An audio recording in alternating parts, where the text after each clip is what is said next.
Hi. So now we're going to look at the same chart with the gene keys, and you're going to see that it's actually quite different because we don't look at the centers, we do not look at the splits, we don't say like this is not consistent in you, we don't even say you have fixed fate, really. And maybe before I start, like that thing about fixed fate, I didn't really go through that so much. It's kind of saying that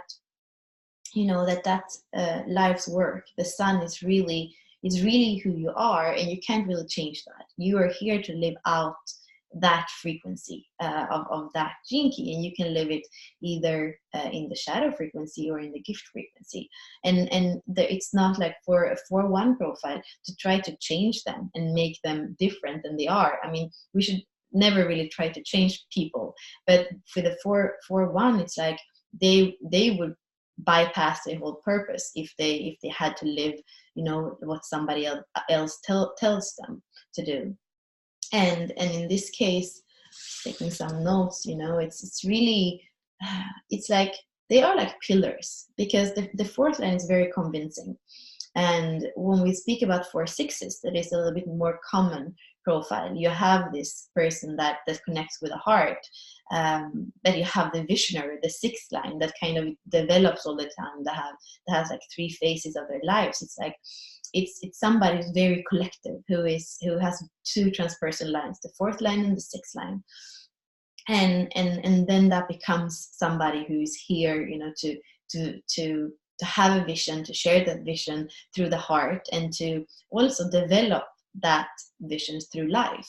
The 4-1 is different, because the first line is very deep, and it's investigating, and it kind of wants to be sure, it wants to make sense of things, and that's why it kind of becomes fixed in a way, because it's very focused. The first line in the house of the I Ching is the person down in the basement that is investigating, and there's often investigating something that nobody else investigated before, and it's somebody who's anchored in that investigating, because we know that side of the activation sequence, the unconscious side, is really our anchoring, our center and our inner strength. So somebody who is the first line, we have the 5-1, for example, they are the same. They need solitude, and they need to be anchored through what they are investigating. And it's kind of the unconscious that pushes them. The soul wants them to do this.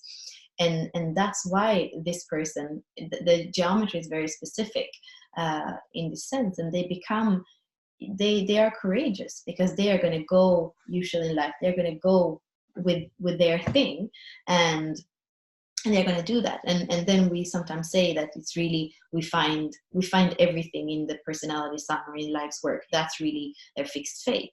And I would, again, I always say both, and I always say it's not black or white. For me, it's really the whole chart, both in Human Design and the Hologenetic Profile, that gives us a lot of information about this person. So the fixed fate is very vast anyway. It's just important to these are beautiful people, because they have this heart that they're sharing with, and then they have this inner, there's like a bit of vulnerability, because it's like the first line can be very strong and empowered, but it's also kind of introspective, and it's in one way, before it becomes self-empowered, it can be vulnerable. So those beings are different than the 5-1. They feel more from the heart, and they feel more sensitive.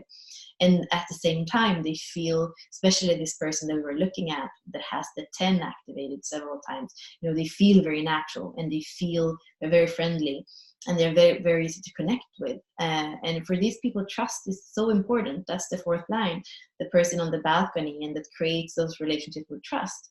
So you want to make sure that you treat a 4-1 as they deserve to be treated. So let me share the hologenetic profile.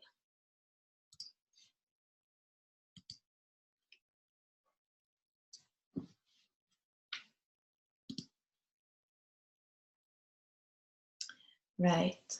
So here we see that what I was speaking about, the 4 on this side and the 1 on this side. And And so that means that this is a person that is here to share from the heart. And that the challenge in the evolution, the challenge for fourth line, so what Richard says is break out of anxiety by admitting that your issues are tiny and give in to big love. So this is the thing, that the fourth line, there can be something that feels very big. Maybe, it's somebody that broke your trust, or it's something that happened usually in the interpersonal with somebody else, or something you have to take care of, but usually something that involves something else, It's not so much often in yourself. It's usually in relationship with something else. And then you make that so big. And then it's like Richard says, it's just, if you could just take your focus out of that whole anxiety in your heart, the anxiety comes because you close your heart, because you're here to live with a permanently open heart.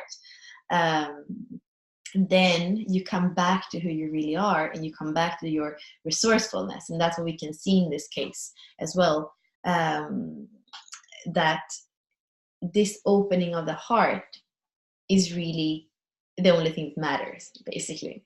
So in the shadow, it would be a person, like we said before, who would have a closed heart and control, and who would feel inadequacy, because of course you're here to build trust in relationships. But if you are just controlling, you can't really serve anything. You serve your own agenda. Like we see, you're a server, you serve your own agenda, you have a very defined ego center, and then your soul, it's like, it's not going to, your soul's potential is not going to be open. Instead, it's your unconscious is going to create greed, which has to do about trusting the 3D structures, money, power, these kinds of things, and playing those things, feeling very lonely, because you're first line. So it's kind of doomed to feel that. And then in the purpose, it's gonna be somebody who can never really evolve, because you stay in the self-serving control, and then you're always going to stay immature, because you're not really sharing in the world. And then in relationship, that becomes vanity, both in the people you interact with and in yourself. And it is going to be cold, they're cold relationships. And then actually, although you're like forcing this control, and you have this greed, and ultimately what you're going to feel, the core wound, it's going to be about feeling weak. It doesn't matter how much control you have, it doesn't matter how much money you have, you're still going to feel weak, and your relationships are still going to be superficial and with vanity and cold. You see like how this person could live out this kind of faith, and it will go round and round, like all of us. When we live in the red words, it's really like that. It looks for all of us. It's not worse for the 4-1 profile than for any other profile. So what we want to do is really to see that this fourth line is about authority. It's about sharing from the heart, so that people want to listen. That's the kind of authority, And it's about being brave and speaking about things that not everybody speak about. There's a valor in it. It's like there's courage and valor in that sharing. And it's from like a part of us that wants something different. Like that's the ego, but it's the will of kind of the will for the whole, not only the will for the self. And then a lot of the challenge is to see the resourcefulness you have. You have a lot of power in your profile, and you have the splits that when they work together, it's like the biggest toolbox ever. So that is really the resourcefulness that is in you, and you share this toolbox with your community. You're here to be a voice that is spoken through love and community. And then it's really like the solitude here becomes more like you need some time for yourself. The fourth line needs some time for itself, because we, as fourth line, we connect so much with others and serve others. We need, especially a 4-1, needs to go back and to find your balance and your health in yourself, with yourself, and a lot of your epiphanies are going to come when you're by yourself, and it feels like silence, and it feels like space, and it doesn't feel like loneliness. And that's when you can start to aspire. That's where your imagination comes from, and you start to aspire to like a bigger picture, a bigger world. And here in this pathway of of core stability and inner strength, you are gonna start to create this expansion. You are gonna start to anchor yourself in this higher vision, that is aspiration and expansion, where the 53 is really about, there is no limits for what you can create. And especially when you're a first line, it's like you are really creating with your hands, or you are really walking with your feet. Is really the physicality of things. So they're like, you can build empires with this, and you build it for the whole, for expansion, for where we are going as humanity. It's not for the greed of in the maturity of I have and I build and my. It's really for the whole, and it's for the ascension of the planet. That's how far it goes. And then in the relationship, there is like what comes, it kind of cracks open, and there is like, it cracks open and become pure, like all the vanity just dissolves, and there is like an enormous discrimination. It's kind of in the Bible, a little bit like that. Is like there comes this wave, and it's only like the animals that are on the boat that are not going to die, and it kind of like that. This when this happens in your relationship, when you start serving the whole and expand, it's like it cracks, and only there is a discrimination that's automatic, and only what's pure is staying. And you can feel then that the heart opens. So this is a theme, in the attraction field, that has to do also with intimacy and sexuality, but relationships as the bigger theme. You can see that you have a fourth line here, you have a fourth line here, so they go hand in hand. And it's really somebody who can be very romantic as well in relationship, and very warm, and has that part of the flavor in sexuality as well. We saw that we had the channel 214, I was saying, the keeper of the keys. That's a very tantric channel. So it's really somebody who is here to purify those primal energies, and to see that for a human being, sexuality is more than what it is for somebody that doesn't have, like, from animals that don't live through the heart, and that don't have an awareness. So what we do when we have this kind of, like, through the tantric channels, we take the primal force and we circulate it through the heart, and then we express it in truth. And that's really what we can do with our life force. And it looks like there could have been a theme of self-sabotage, something that we learned, in the early school age, from 8 to 15 years old, where maybe, didn't felt a bit lost, like we were not in the right place. And then somehow not being able to verbalize that goes together with the first line soul. So then we destroy for ourselves.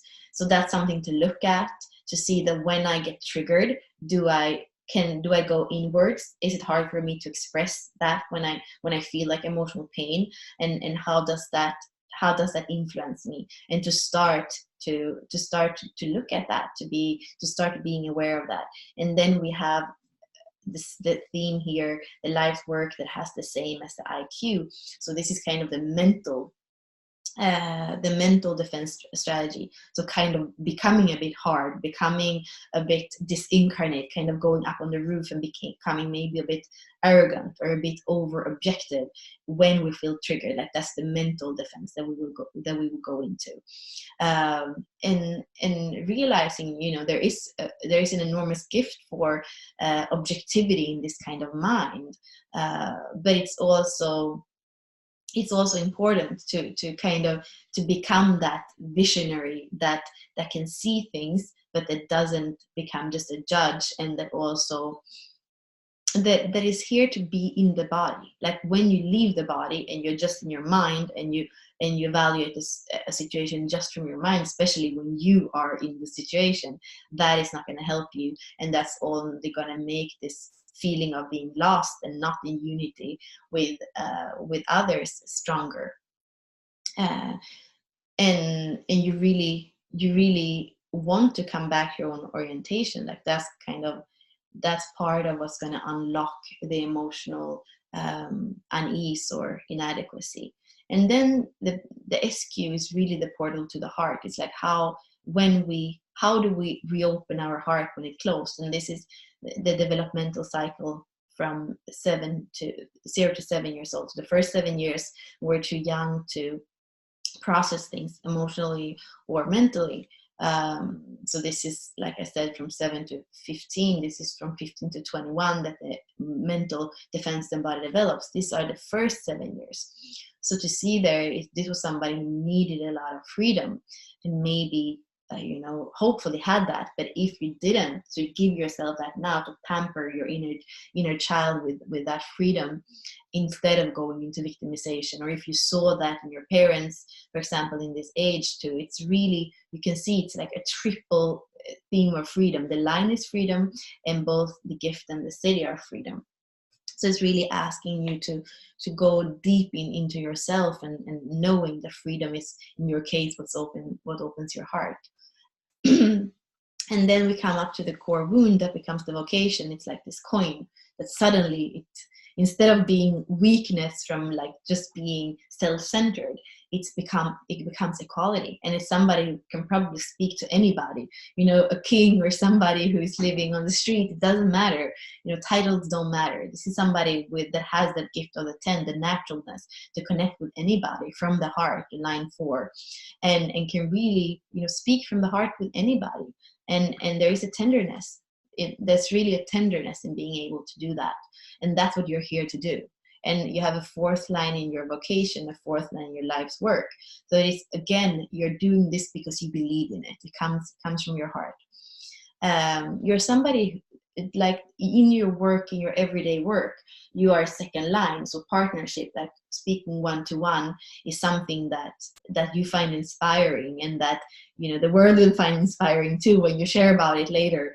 And knowing a little bit what you do as your work, it's interesting to see that how this is actually coming together for really in your life, and really being strong in partnerships. So knowing that you are as strong, this for you, the strongest kind of relationship are the one-to-one, when you see the other person in the eye. And that doesn't mean that you can't work, it still means that you have your network, but in your network there are a lot of strong partnerships with different people.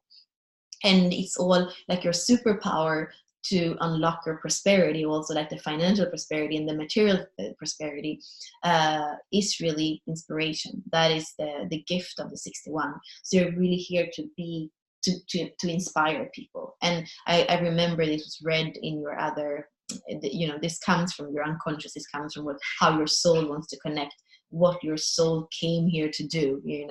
It's reconnecting with your fractal of other souls. And then we can say a little bit about the essence, and we see again it's a line 4. It's about charity. It's about giving back to the world. And that's why we see again, when somebody with this definition in the human design gets stuck in the ego center, and it's only about self and my will, you would bypass your whole purpose. So that's why we really want to function from our energy type and our aura, and then see the rest as superpowers, like I was saying. And for you are somebody, you have an enormous sensitivity to feel into things, that intuition and that connection with others that you can have. And that's like human beings, but it's even animals and nature. And in that connection, you're giving back to the world, and it's through the heart. So that's the essence of your life. Like if we would look down at you, we would see somebody who can pick up on a lot of sensitivities, and then really take that in and share from the heart, and give back, and becoming you are a convincing personality. The 4th line is convincing a spokesperson from the heart. And it's so important that you share about what you have. When this 1st line has its insights, it's very important that those insights are shared, because those are the insights that is going to start the ascension, and the frequency is getting higher. We are ascending, but it's all about just frequency vibration. So when you also share your own insights that you had on your own, that's when you can really start to ascend in your own this pillar of individuation, where you have, you know, the Kundalini, the life force that goes, is anchored in your purpose and go through your relationships, through your heart, through your essence, and then the way you serve the world in the life's work, which is also your, you know, your fate, your purpose in the outer world. So yeah, I speak fast, I know that, but it's a recording, so always possible to stop and go back if it was too fast.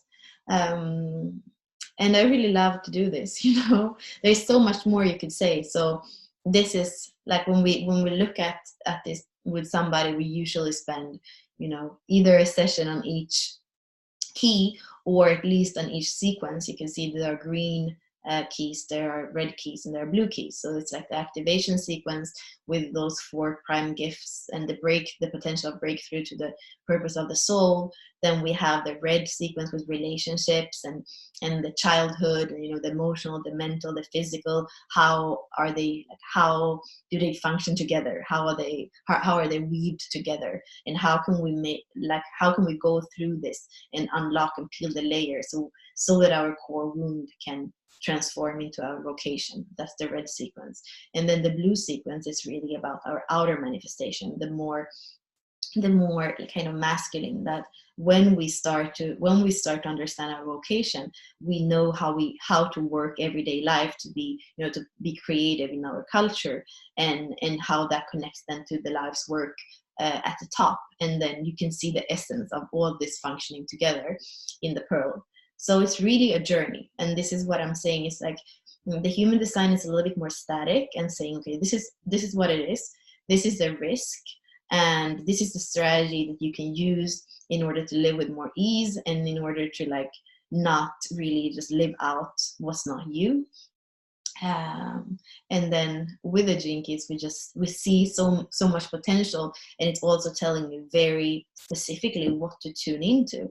And in this, you know, we could see that there are very strong themes in this Hologenetic Profile with the 4th line and the 1st line. So it's really, you know, it's really kind of back to basics, to anchoring, to grounding in the 1st line, and then so much about sharing with people in trustful relationships.